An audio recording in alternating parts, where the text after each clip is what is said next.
Think about the very first thing you did this morning. For many of us, it's having a warm cup of coffee. It feels like a simple, personal routine, right? But what if I told you that simple cup of coffee just connected you to 5 different countries? Before you even fully woke up, the coffee beans were probably grown by a farmer in Brazil. The paper cup, made from trees harvested in Canada. The lid, manufactured in China. And the shipping container that brought it all to your local store, managed by a company in Europe. This is the global economy. It's not just numbers on a stock market screen. It's a massive, invisible web, connecting our everyday decisions to the rest of the world.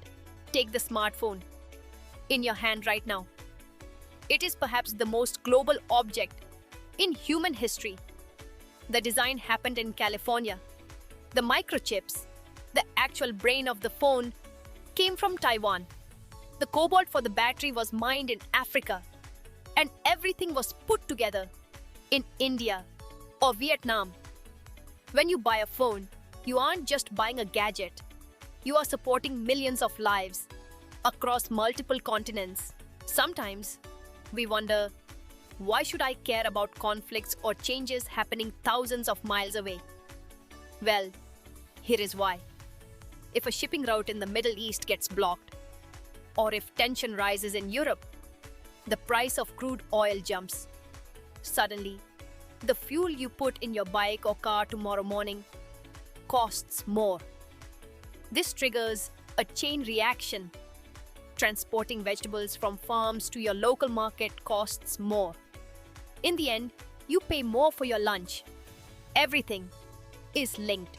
Understanding this connection changes how we look at our world. We are no longer isolated.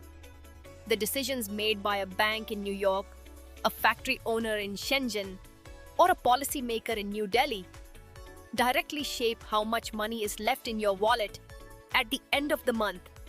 We are all passengers on the same giant ship.